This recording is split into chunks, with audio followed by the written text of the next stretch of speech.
Esta semana el presidente López Obrador anunció que la filial de la CFE responsable de proveer internet a las zonas más alejadas y pobres del país ya tiene registro. Es la paraestatal llamada Internet para Todos, que promete que 75% del territorio nacional tenga acceso a internet a cambio de una cuota simbólica. Sin duda, tener acceso transformaría la vida de las personas al tener más oportunidades de conocimiento y de comunicación. ¿Pero es viable realmente el plan del mandatario?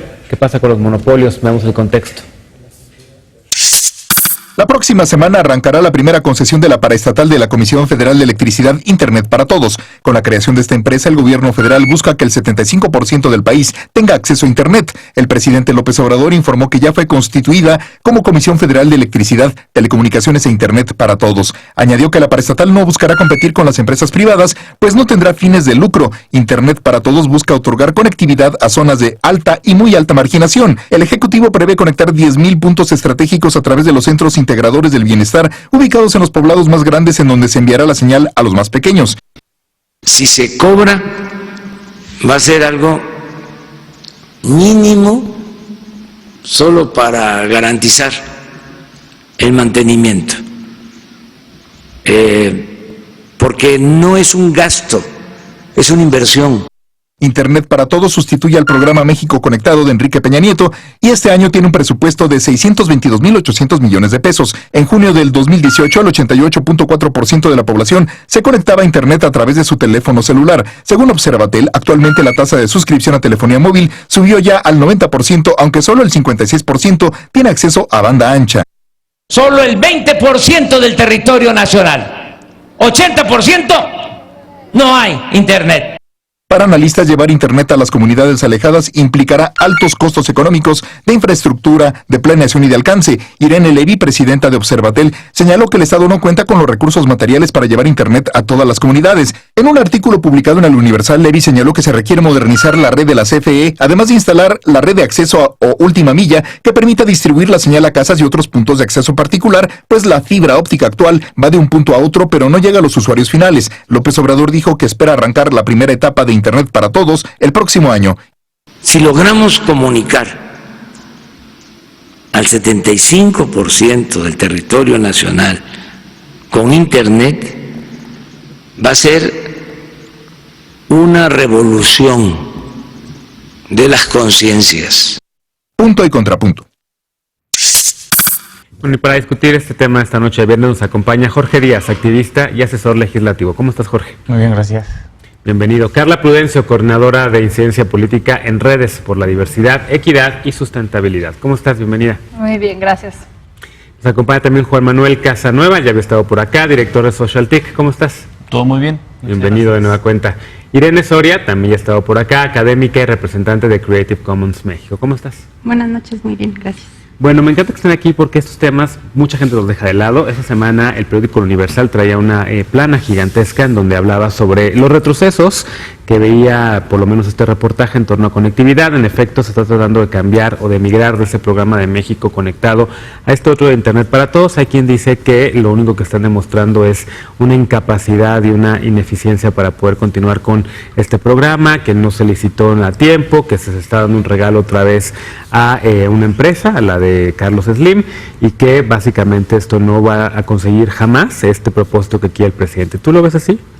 Pues mira, yo creo que lo veo en varios puntos, ¿no? O sea, creo que no es fácil decir si funcionó o no funcionó México Conectado. Ahorita como que pues ya, es un programa que ya no está funcionando, que tuvo muchas fallas desde el diseño, que tuvo muchas fallas desde cómo se pensó, desde para quién se pensó, desde dónde. Realmente no alcanzó sus objetivos de conectar a las localidades menos conectadas, o sea, eso es una realidad.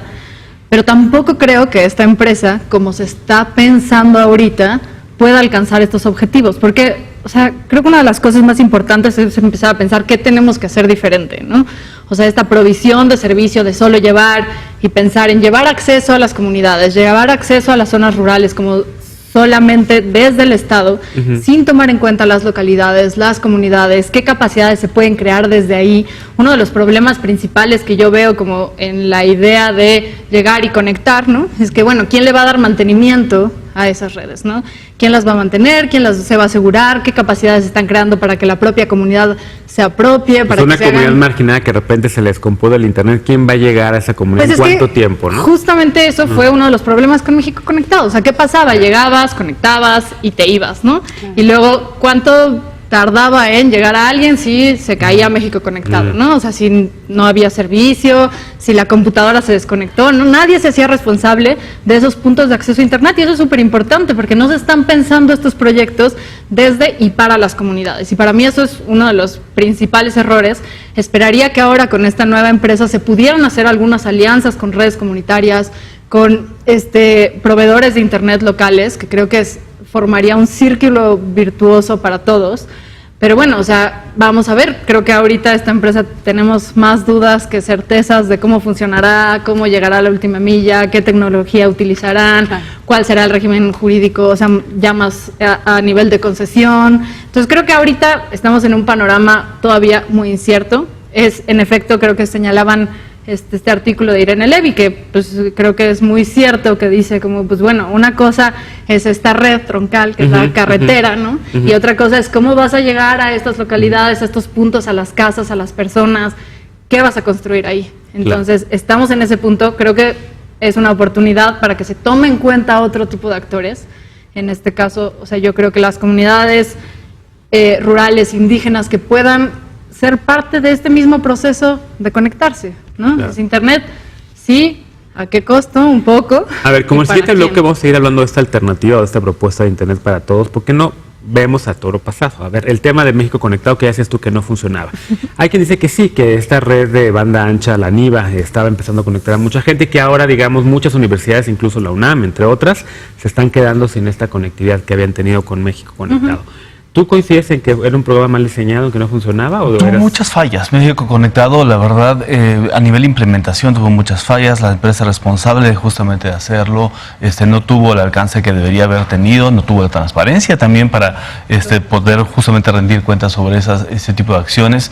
Me acuerdo mucho de que los colegas de R3D hicieron un análisis en 2016, 2017, identificaban que había puntos justamente que ya no funcionaban por más que estaban conectados. No obstante, la idea era lógica, aprovechar infraestructura existente del Estado, no solamente para llevar justamente conectividad, sino también para que esos puntos públicos fueran justamente hotspots de Internet. En muchos kioscos del país empezó a haber, por ejemplo, Internet, empezó también a haber mucho Internet en hospitales, en algunas escuelas, etcétera. Eso fue positivo, pero ya uno cuando revisa la política pública ya ejecutada, sí nos quedamos con más preguntas que respuestas. Eso no quiere decir que hay que descartar que los espacios públicos donde ya haya infraestructura no deban de ser hotspots abiertos, gratuitos para la población. Claro. Jorge.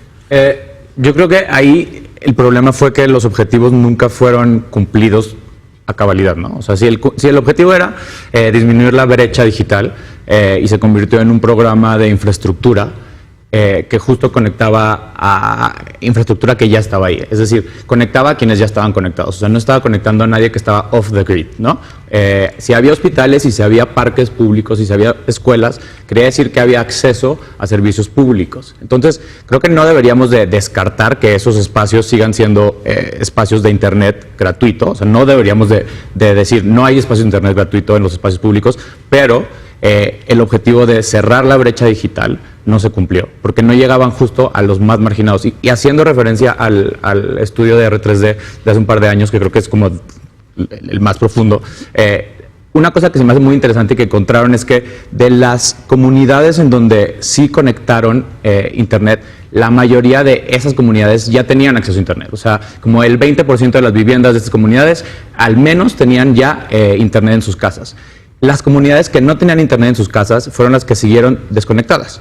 Entonces, en el cambio de la 4T a este nuevo modelo, que es Internet para todos, especialmente para las comunidades rurales, especialmente para las marginadas, lo que me gustaría ver es que justo cambiar la narrativa de sí cerrar la brecha digital y no un proyecto de infraestructura. Lo que está pintando hasta ahorita, otra vez, es que va a ser un gran proyecto de infraestructura basado otra vez en puntos de conectividad, y es como si no hubieran aprendido de los 6, 7 años de México Conectado. nomás desecharon y volvieron a plantear lo mismo, pero ahora con una paraestatal que se pinta como monstruosa. Se pinta como monstruosa. ¿Coincides con esto? ¿Coincides con el diagnóstico que han hecho tus compañeros también sobre México Conectado? ¿O le ves más virtudes? Yo sigo insistiendo que hay mucha gente, usuarios que salieron, vi muchos comentarios en redes defendiendo este programa y quejándose de la desaparición de repente de este. Es que creo que justo la queja viene del haber quitado esta conexión. O sea, que justamente, efectivamente, sí ayudó, o México Conectado sí llevó, conexión a la gente que ya estaba conectada y una velocidad también como mucho más vinculada a la investigación o centros de investigación.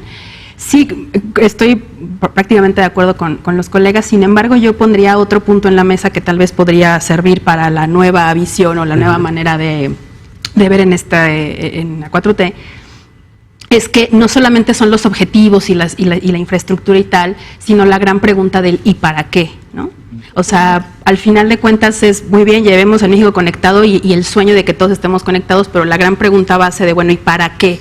¿Para qué queremos? Y no probablemente la respuesta no sea para nada, probablemente sí la hay, ¿no? Y seguramente la hay, pero tampoco vamos a preguntar a los espacios a donde llega el para qué queremos esta conexión. Y hay incluso estudios que han hablado de cómo estas conexiones súper rápidas y súper potentes están también trabajando en espacios que no solamente ya estaban conectados, sino que están muy vinculados incluso al ocio, ¿no? Que esas son unas estadísticas que por ahí más adelante. Vinculados al ocio.